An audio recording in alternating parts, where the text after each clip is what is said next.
Estamos en el corazón religioso, económico y político de lo que fuera el México prehispánico.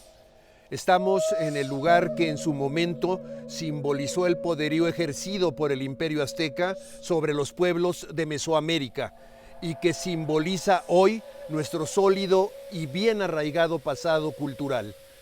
Estamos en el Templo Mayor, ombligo de nuestra ciudad abuela, la Gran Tenochtitlán, y venimos a ver al desarrollador de este magnífico proyecto arqueológico, quien ha sido galardonado con el prestigiado Premio Princesa de Asturias que el Reino de España ha entregado durante años a lo más granado de la literatura, las ciencias y la investigación académica.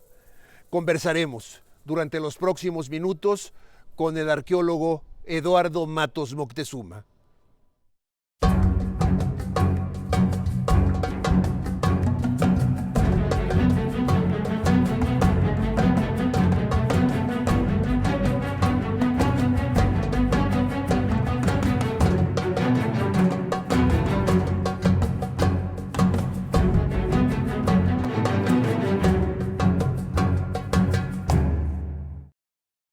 Doctor Eduardo Matos Moctezuma, muy buenas tardes.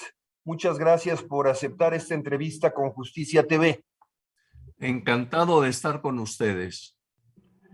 Doctor, bueno, primero preguntarle cómo está de ánimo y cómo está de salud en vísperas de que reciba el Premio Princesa de Asturias.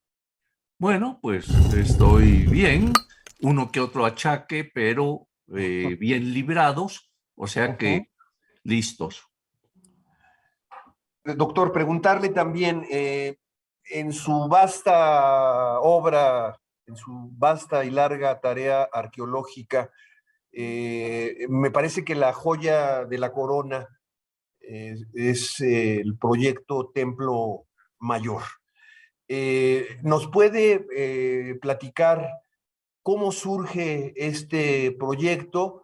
¿El punto de partida es el hallazgo de la Coyolxauhqui? Cuéntenos. Claro, mire, en efecto, era la madrugada del 21 de febrero de 1978. Había un grupo de obreros de la Compañía de Luz y Fuerza del centro que estaban en el turno de la madrugada, y recalco esto porque por lo que ahora voy a decir, y estaban ahí, iban a conectar unos cables, en fin, y de repente topan con una piedra que les impide continuar. De inmediato quitan un poco el lodo, era una parte de una escultura, pero solo se veía un fragmento de ella. Limpian un poco, se dan cuenta que está con relieves esta piedra y deciden, y esto es lo que quiero hacer hincapié, deciden, en vez de agarrar y con las rompedoras romper la piedra, conectar sus cables y ya irse por ser la madrugada, no, deciden precisamente detener la obra y al día siguiente avisan al Instituto Nacional de Antropología. Entonces, esto es realmente de alabar porque a partir de ese momento el INA envía a dos pasantes de arqueología, los cuales observan esa parte que se veía de la escultura y entonces dan aviso a la institución y se suspende la obra. Como sabes, la ley vigente de 1972 sobre patrimonio arqueológico permite y da primordial prioridad a los vestigios arqueológicos. Entonces, se detiene esta obra y de inmediato va a comenzar el rescate de la pieza encontrada. A mí, ya con anterioridad, el director del INA, que en ese momento era don Gastón García Cantú, me había invitado a participar en ciertos trabajos allí en el centro de la ciudad, ¿verdad? Entonces, de inmediato me me designó, pues, para que yo fuera el coordinador de los trabajos de arqueología que empezamos 20 días después, más o menos, bueno, casi un mes después, casi por allá por el 20 de marzo, comenzamos después de que los compañeros de rescate arqueológico habían podido ver y excavar la monumental escultura. Doctor, ¿cuánto tiempo transcurre entre que usted entra en contacto ya con el monolito y que por la investigación arqueológica determina que se trata de Coyolxauhqui? Bueno, mientras estaban desarrollándose después del 21 de febrero los trabajos de los compañeros de rescate arqueológico, uno de ellos que colaboraba, que era especialista en la sociedad mexica, Felipe Solís, es quien identifica que se trata de la diosa lunar Coyolxauhqui, ¿no? Entonces, cuando nosotros entramos días después, el 20 de marzo, ya estaba definido que se trataba de esta deidad. Entonces, era muy interesante porque el hallazgo de la pieza fue al pie del Templo Mayor, del lado correspondiente a Huitzilopochtli. Recordemos que el Templo Mayor está conformado por dos lados, uno dedicado al dios de la guerra, al dios solar Huitzilopochtli, y el otro dedicado a Tlaloc. Entonces la piedra salió exactamente al pie de la gran escalinata que llevaba al templo de Huitzilopochtli. Que me imagino fue un elemento que permite, digamos, identificar al monolito. Si nos basamos, digamos, en la leyenda que refiere de la muerte de Coyolxauhqui a manos de Huitzilopochtli y el que la arroja al pie del templo. Exactamente. Es una lucha mítica entre el sol y la luna. El sol representado por Huitzilopochtli, ¿verdad? El joven guerrero, y la luna representada en Coyolxauhqui, que en última instancia es la representación de los poderes diurnos patriarcales en contra de los poderes nocturnos femeninos personalizados en la deidad lunar, en Coyolxauhqui. Y que finalmente termina en una especie de fraticidio, ¿no? Así es. Entiendo, Coatlicue, madre de Coyolxauhqui, pero madre también de Huitzilopochtli.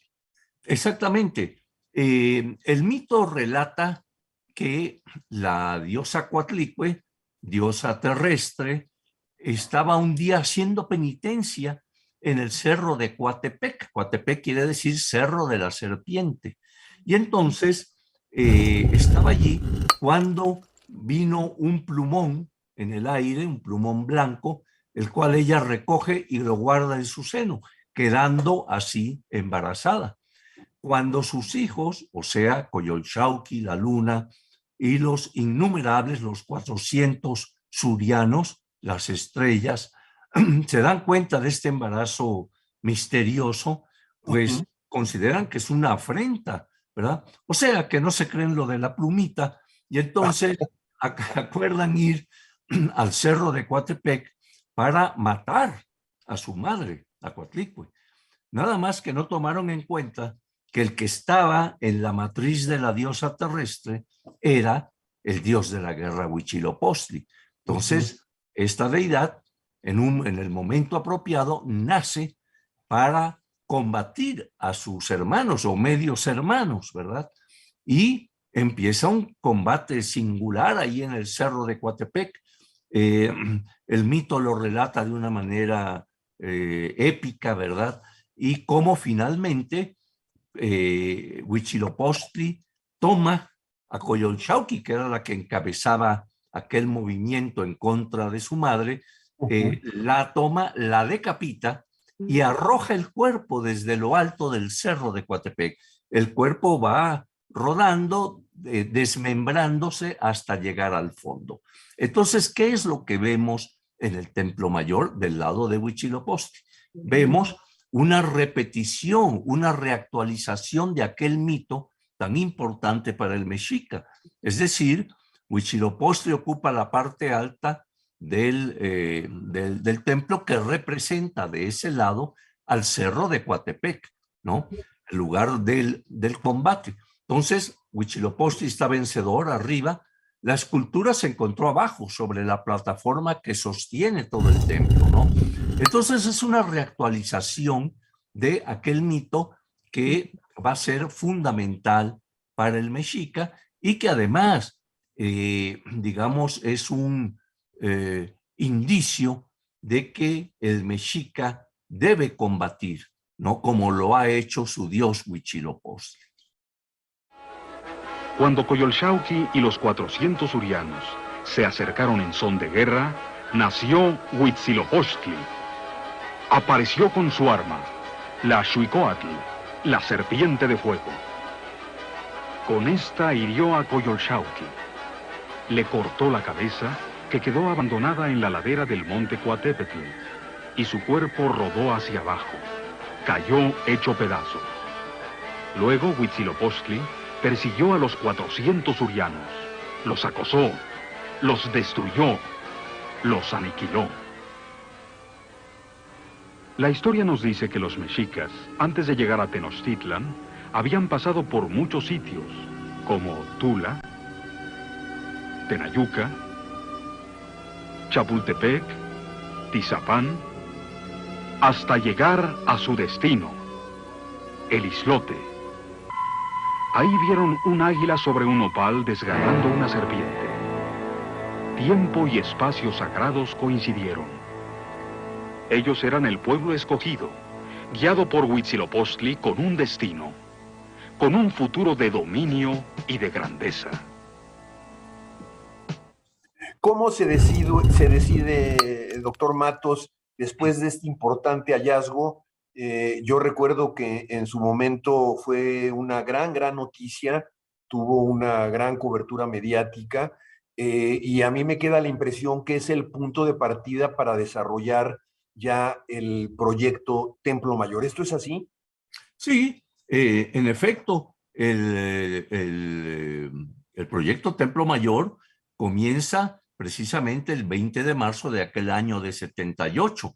Para eso yo conjunté a un grupo de arqueólogos por un lado, pero también de otros especialistas como biólogos, geólogos, químicos, todos ellos pertenecientes al Departamento de Prehistoria del INAH, desde donde colaboraron con nosotros para los análisis correspondientes, ¿no? Entonces, este apoyo fue fundamental y da inicio al proyecto. Empezamos la excavación ese 20 de marzo, que continúa a la fecha. Han pasado 44 años de aquel hallazgo y todavía se sigue excavando en el lugar, aunque claro, ya está abierto, como sabemos, al público, y además existe el museo que se construyó a raíz de llevarse a cabo el proyecto Templo Mayor. Dígame una cosa, además de este gran hallazgo de Coyolxauhqui, en el desarrollo del proyecto Templo Mayor, ¿qué otros hallazgos considera usted de relevancia y de qué manera cambió esto la concepción que se tenía antes de este descubrimiento de la sociedad o de las formas de organización social y política de los mexicas? Bueno, en efecto, teníamos una visión que se había logrado a través de muchos años, de muchos investigadores, etcétera, sobre el pueblo mexica. Pero todavía en el momento en que empezamos la excavación del Templo Mayor, había dudas de cuál era el lugar donde se ubicaba el principal edificio mexica, ¿no? Ya don Manuel Gamio en 1914 había podido excavar una esquina del edificio, ¿no? Pero era necesario corroborar lo que él había dicho en aquel entonces, y Gamio tenía razón, era el Templo Mayor. ¿Cómo lo corroboramos? En el momento en que encontramos precisamente las dos escaleras, las dos partes que conforman este edificio, la dedicada a Tlaloc, la dedicada a Huitzilopochtli, ¿verdad? Entonces, todo esto unido al hallazgo de elementos que no se conocían plenamente, solo una pequeña parte, y eran las ofrendas, los materiales que habían sido ubicados en determinadas partes del edificio en honor al edificio, en honor a sus dioses, etcétera. Estas ofrendas que contenían una cantidad de materiales, ¿verdad? Nos han permitido a lo largo de estos 44 años poder precisar toda una serie de datos que han ampliado de una manera significativa el conocimiento sobre este pueblo. Pero además, tanto las fuentes escritas, las crónicas del siglo XVI, códices, etcétera, se complementaban con el dato arqueológico que estábamos encontrando. Entonces, el proyecto se basó fundamentalmente en esas dos ramas del conocimiento, las fuentes escritas, la historia, y por el otro lado, el dato arqueológico.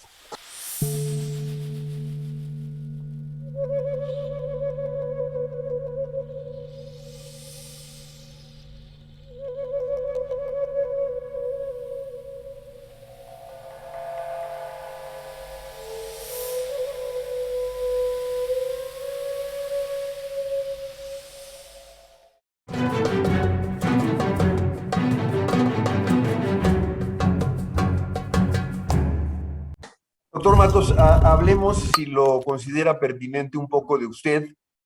¿En qué momento de su vida descubre su vocación por la arqueología? Bueno, eso fue muy joven. Yo estudiaba el bachillerato. En aquel entonces era de 2 años. Yo ya iba en segundo año y no había definido lo que iba a estudiar. Hasta que llegó un libro que me prestó un amigo, un libro, este libro que se llama Dioses, Tumbas y Sabios, de Ceram, y este libro me fascinó. Empecé a leerlo, pero lo que captó más mi atención fue el capítulo dedicado a Egipto, al antiguo Egipto. Entonces, eso me fascinó, y allí decidí que yo iba a estudiar arqueología, ¿no? Y entonces, ya tomada esa determinación, se lo comuniqué a mis padres, ¿verdad? Y de inmediato me fui a inscribir a la Escuela Nacional de Antropología e Historia, en donde inicié mis estudios de arqueología con muy buenos maestros en general, ¿no?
¿Tuvo oportunidad de hacer algún tipo de trabajo o excavación en Egipto?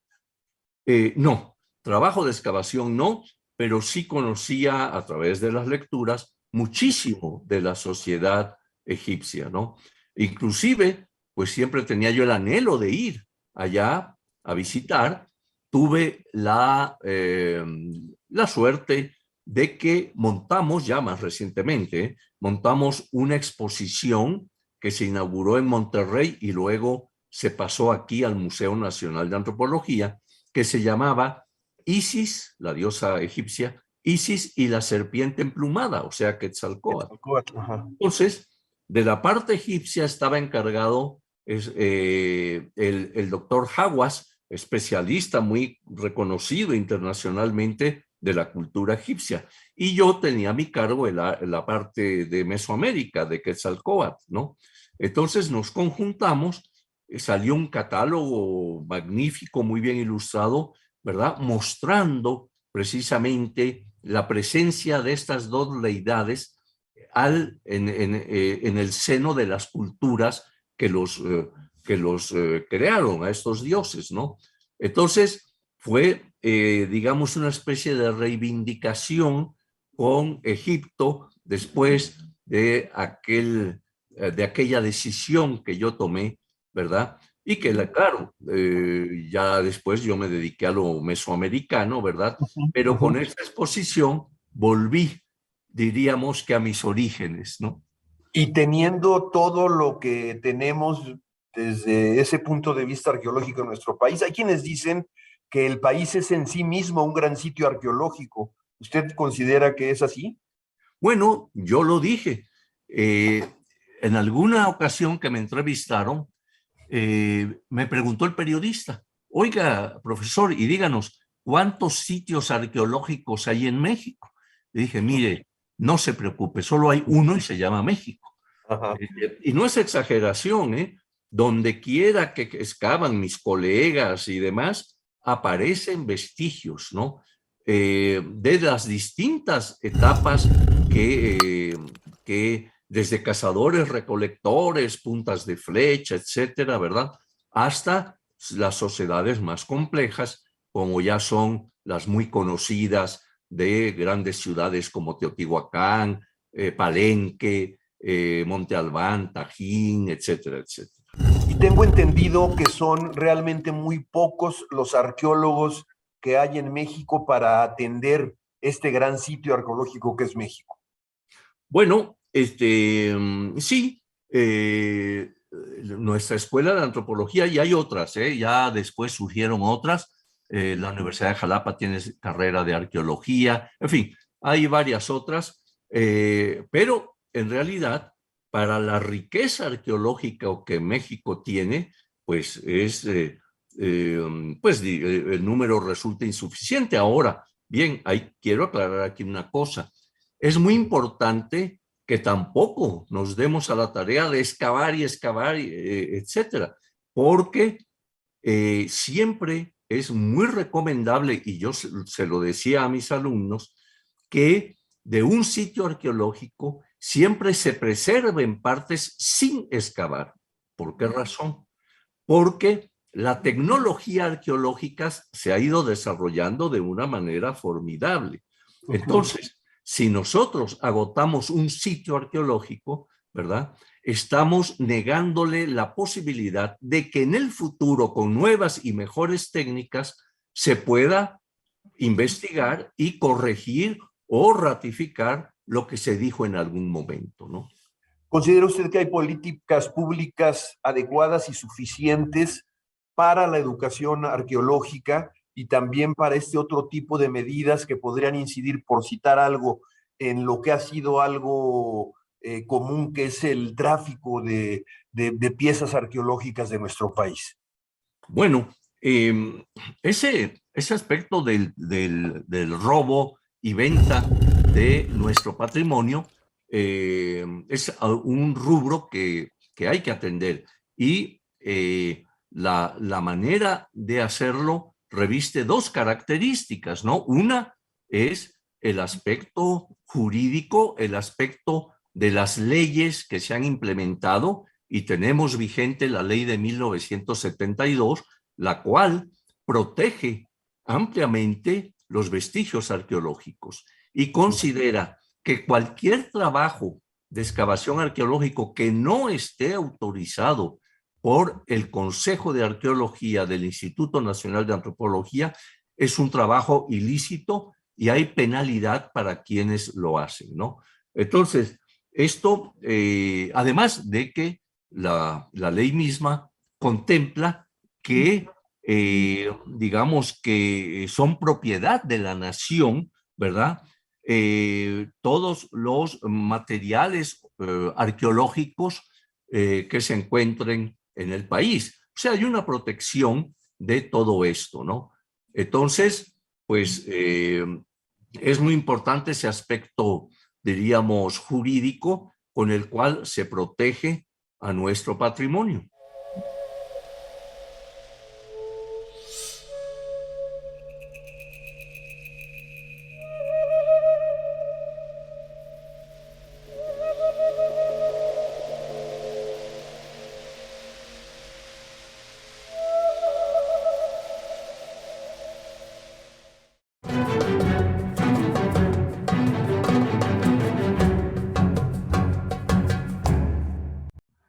Doctor, ya para terminar y no quitarle más tiempo, ¿cómo se enteró de que había sido galardonado con el Princesa de Asturias? ¿Le llamaron por teléfono? ¿Cómo supo y qué emociones sintió al momento de saberlo? Bueno, fueron la Universidad Nacional Autónoma de México, el doctor Enrique Grau, el rector, quien me propuso, y también lo hizo la Academia Mexicana de la Lengua, a través del doctor Gonzalo Celorio, que es quien la preside, ¿no? Entonces, se hizo la propuesta para la rama, son 8 premios, y a mí se me concedió uno de ellos, que es en la rama de ciencias sociales. Entonces, bueno, pues se presenta la propuesta, ¿verdad? Pasa algún tiempo. De repente, el 17 de mayo de este año, hace apenas 2, 3 meses, recibo en efecto una llamada en la cual se me comunica que estoy como finalista para obtener el galardón. No me dijeron aún si, digamos, quiénes eran, o el otro o los otros finalistas. Nada más se me dijo, usted está como finalista y mañana en la madrugada de México le vamos a hablar para decirle definitivamente si fue usted o no. Así que lo vamos a molestar. Le dije, no, molésteme usted todo lo que quiera.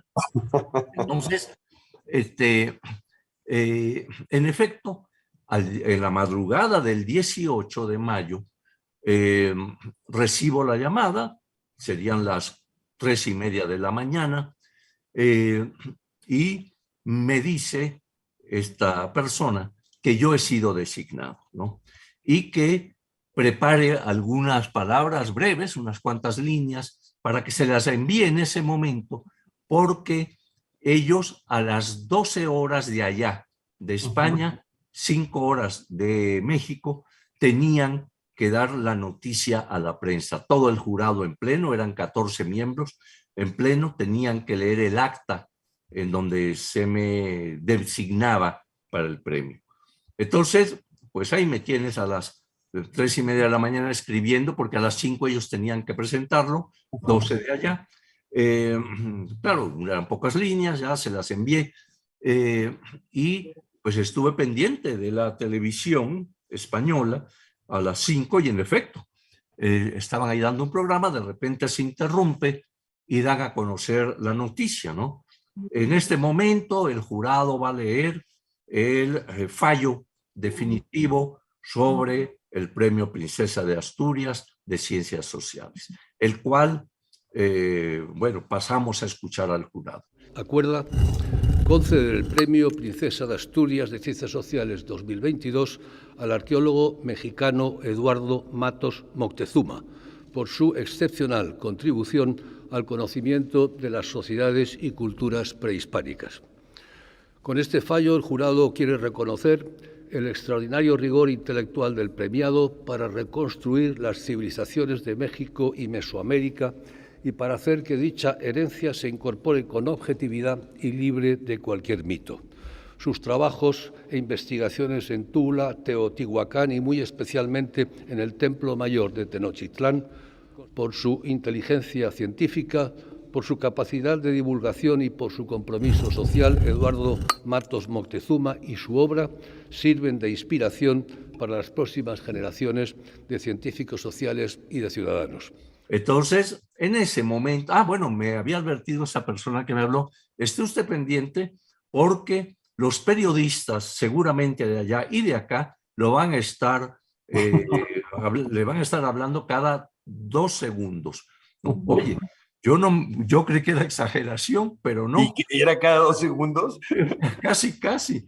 Tenía yo el teléfono por un lado, el celular por el otro, ¿no? De España, de aquí de México, etcétera. Y finalmente, pues ya se dio la noticia y obviamente, pues es algo que digamos que es en realidad un premio muy significativo a nivel internacional, el cual mucho me honra. Y lo que dije a los periodistas que me hablaban era principalmente lo siguiente.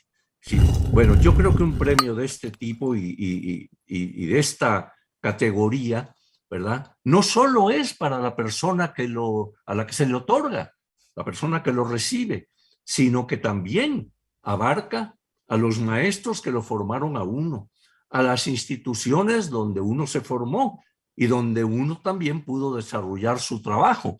En mi caso, en la Escuela de Antropología y en el INA, el Instituto Nacional de Antropología. Y además a mis colegas, a mis colaboradores que hicieron posible que se pudiera llevar a cabo investigaciones arqueológicas. Entonces, con eso, pues, ya estamos listos para el día 28 de octubre recibir el premio por parte de la princesa de Asturias, la infanta Leonor. Doctor Matos, pues reciba una sincera y emotiva felicitación por parte de Justicia TV. Estaremos muy al pendiente de lo que ocurra, pues, en la entrega del galardón y muy agradecidos por habernos regalado estos minutos valiosos de su tiempo. No, muchas gracias a ustedes. Hasta pronto. Hasta pronto. Gracias.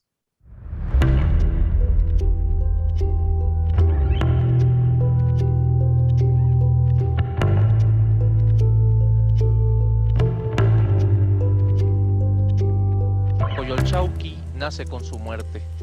Esta aseveración no está exenta de realidad, ya que lo primero que observamos en esta monumental escultura es precisamente a una deidad muerta, decapitada.